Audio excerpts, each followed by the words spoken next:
أعوذ بالله من الشيطان الرجيم بسم الله الرحمن الرحيم وإذ قال إبراهيم رب اجعل هذا بلدا آمنا وارزق أهله من الثمرات من آمن منهم بالله واليوم الآخر قال ومن كفر فأمتعه قليلا ثم أضطره إلى عذاب النار وبئس المصير رب اشرح لي صدري ويسر لي امری واحلل عقدۃ من لسانی یفقهوا قولی الحمد للہ الصلاۃ والسلام علی رسول اللہ وعلی آلہ وصحبہ اجمعین اما بعد السلام علیکم ورحمۃ اللہ وبرکاتہ۔ یہ سورہ بقرہ کی آیت تھی، اور اس سے پہلے جو پچھلے بیان میں نے آپ کو بتایا، جب اللہ سبحانہ و تعالیٰ نے ابراہیم علیہ السلام کے بارے میں کہا کہ ہم نے اس کو، اللہ سبحانہ و تعالیٰ نے ان کو پوری طرح آزمایا، وَإِذِ ابْتَلَىٰ إِبْرَاهِيمَ رَبُّهُ بِكَلِمَاتٍ فَأَتْمَعُنَّ، اور وہ آزمائش میں جو ہے وہ پورے اترے۔ اس کے بعد اللہ سبحانہ و تعالیٰ نے ان کو ریوارڈ دیا، اللہ عز و جل نے ان کو سرٹیفکیٹ دیا، کس کا؟ امام کا، وہ بھی سارے ناس، للناس اماما، قال انی جاعلک للناس اماما، قال ومن ذریتی، تو ابراہیم علیہ السلام نے کہا یا اللہ آپ نے مجھے تو امام بنا دیا، لیکن میری جو جنریشن ہے، میری جو فیوچر جنریشن ہے، جو میری ذریہ ہے، میری جو اولاد میں سے اولاد جو آئے گی، ان کا کیا ہوگا؟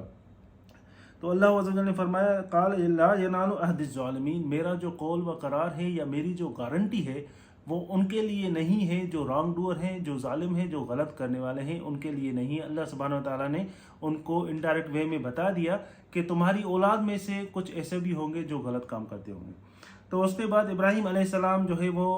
دوبارہ اللہ سبحانہ و تعالیٰ سے کہا وَإِذْ قَالَ إِبْرَاهِيمُ رَبِّ اجْعَلْ هَٰذَا بَلَدًا آمِنًا، کہ اے میرے رب اس شہر کو، اس مکان کو، اس شہر کو، اس مقام کو جو یہاں پہ مکہ ہے، اور اس بلد کو آمن، اس کو امن والا بنا، اور اس میں ہر قسم کے جو ہے وہ فروٹ، میوے، ہر قسم کا رزق جو ہے وہ مہیا کر،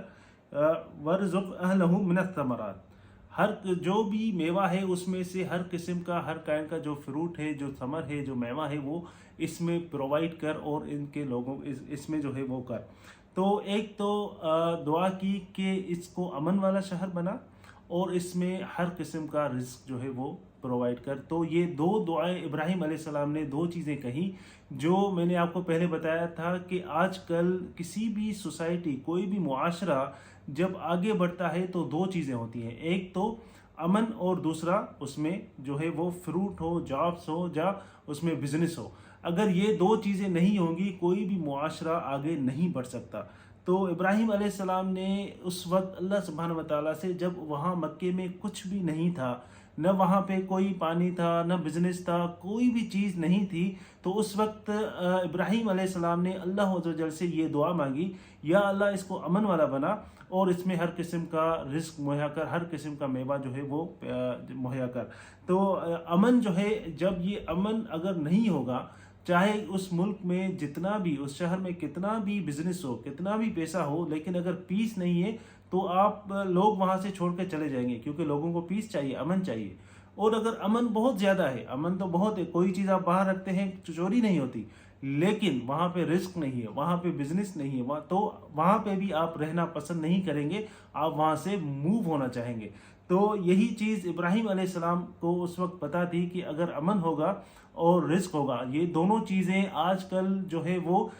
پڑھائی جاتی ہیں یونیورسٹیز میں، کالجز میں، پولیٹیکل سائنس میں بھی، اور دوسری سبجیکٹ میں بھی، کہ کسی بھی معاشرے کو آگے بڑھنے کے لیے لا اینڈ آرڈر کی سچویشن اچھی ہونی چاہیے، اور اس کے بعد بزنس ہونا چاہیے۔ یہ دونوں چیزیں ہیں معاشرے کو آگے بڑھنے کی۔ اگر لا اینڈ آرڈر ہوگا تو آٹومیٹک بزنس آئے گا۔ تو یہاں پہ ہذا بلدن آمنا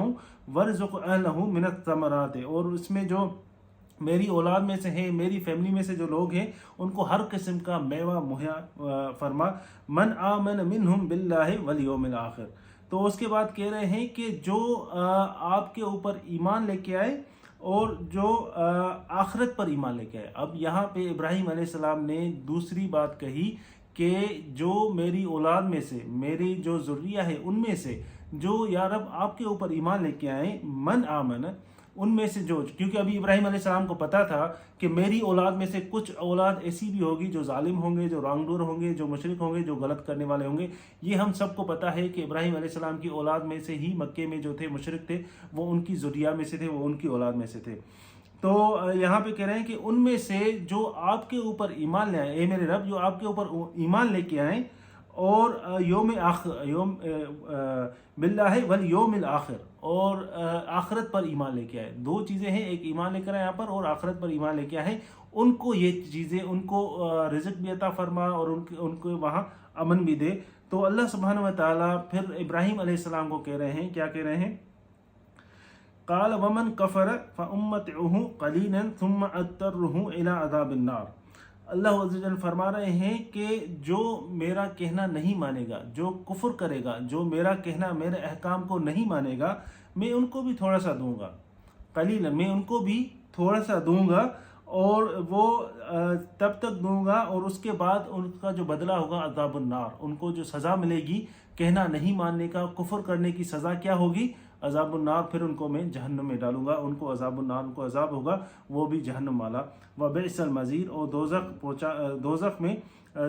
میں پہنچا دوں گا, اور پہنچنے کی وہ جو ہے وہ بہت بری جگہ ہے. تو اللہ سبحانہ و تعالیٰ نے ابراہیم علیہ السلام نے جب اتنی آزمائشیں کی, اتنی آزمائشیں اللہ سبحانہ و تعالیٰ نے ان کے لیے رکھی, وہ ساری آزمائشوں پہ پورے اترے. اس کے بعد جب اللہ سبحانہ و تعالیٰ نے ان کو کہا کہ میں تم کو للناس اماما, میں تم کو امام بناؤں گا, تو ابراہیم علیہ السلام نے پہلے دعا کیا کی, یا اللہ میری اولاد میں سے, میری ذریات میں جو ذریہ ہے, میری جنریشن ہے, ان کا کیا ہوگا؟ تو اللہ سبحانہ و تعالیٰ نے کہا کہ میرا جو قول و قرار ہے, میری جو گارنٹی ہے وہ ان کے لیے نہیں ہے جو رانگ ڈور ہیں, جو ظالم ہیں. پھر دوبارہ ابراہیم علیہ السلام نے دعا کی, یا رب اس بلد کو, اس شہر کو, اس جو ہے وہ جگہ کو امن والا بنا, اور ان لوگوں کو, جو یہ لوگ ہیں, میرے لوگ ہیں جو یہاں پہ بسیں گے, ان میں سے ان کو میوہ بھی عطا فرما, ہر قسم کا میوہ عطا فرما. تو یہ چیز کہی تو ابراہیم علیہ السلام نے کہا لیکن جو آپ پر ایمان لے کے آئے اور جو آخرت پر ایمان لے کے آئے ان کو میوہ دے, ان کو ہر قسم کا میوہ عطا فرما. لیکن اللہ سبحانہ و تعالیٰ نے یہاں پہ پھر کاؤنٹر کیا کہ نہیں, میں ان کو بھی دوں گا جو کفر کریں گے, جو میری بات نہیں مانیں گے. قلیلاً, میں ان کو بھی تھوڑا بہت دوں گا اس دنیا میں, لیکن ان کا جو بعد میں اس کا جو عذاب ہوگا وہ عذاب النار ہوگا, وہ صرف جہنم میں جائیں گے, اور وہ بہت بری جگہ ہے. یہ ابراہیم علیہ السلام نے 2 دفعہ دعا کی, اور اللہ سبحانہ و تعالیٰ نے 2 دفعہ ابراہیم علیہ السلام کو کریکٹ کیا کہ میں جو ہے وہ کاؤنٹر کیا کہ نہیں اس طرح. تو اس کے بعد نیکسٹ آیا میں ابراہیم علیہ السلام کہہ رہے ہیں وَإِذْ يَرْفَعُ إِبْرَاهِيمُ الْقَوَاعِدَ مِنَ الْبَيْتِ وَإِسْمَاعِيلُ. تو جب ابراہیم علیہ السلام کعبۃ اللہ کی جو دیواریں ہیں وہ اٹھا رہے تھے, یرفعو, وہ جب دیواریں اٹھا رہے تھے, اسماعیل علیہ السلام ان کے ساتھ تھے اس وقت. وہ جب اب دیواریں اٹھانا, یرفعو کا مطلب ہے کوئی چیز اٹھانا. ایک تو ہوتا ہے فاؤنڈیشن سے, مطلب فاؤنڈیشن ڈالنا, مطلب کعبۃ اللہ, کعبے کی جو فاؤنڈیشن تھی وہ اللہ سبحانہ و تعالیٰ نے پہلے سے ہی رکھی ہوئی تھی, لیکن ابراہیم علیہ السلام ان کو اوپر کر رہے تھے, ان کو اٹھا رہے تھے. یرفع کا مطلب ہے اٹھانا. تو ابراہیم علیہ السلام ان کو جب اٹھا رہے تھے, اور من البیت, اللہ سبحانہ تعالیٰ کے جو گھر کعبہ ہے, اور ان کے ساتھ اسماعیل علیہ السلام بھی تھے. تو اس کے بعد ابراہیم علیہ السلام نے کیا دعا مانگی؟ اب ان کو پتا تھا کہ ان کا بیٹا بھی اس کے ساتھ ہے, تو اس کے بعد ابراہیم علیہ السلام نے کہا ربنا, کیونکہ پہلے کہا تھا ربی مطلب میرے رب, تو ربنا کا مطلب ہمارے رب. تو ابراہیم علیہ السلام کو پتا تھا کہ اب جو دعا ہے میں اس کو اپنی اولاد کو بھی اس میں سے ملاؤں, کیونکہ ابھی اللہ سبحانہ تعالیٰ کا میں گھر بنا رہا ہوں, اور اس میں اسماعیل علیہ السلام بھی ان کے ساتھ تھے. تو یہ جو دعا تھی یہ میں آپ کو کل بتاؤں گا انشاءاللہ. اللہ عز و جل ہمیں سمجھنے کی توفیق عطا فرمائے. بارک اللہ لی ولکم فی القرآن الحکیم, ونفعنی و ایاکم بالآیات و ذکر الحکیم.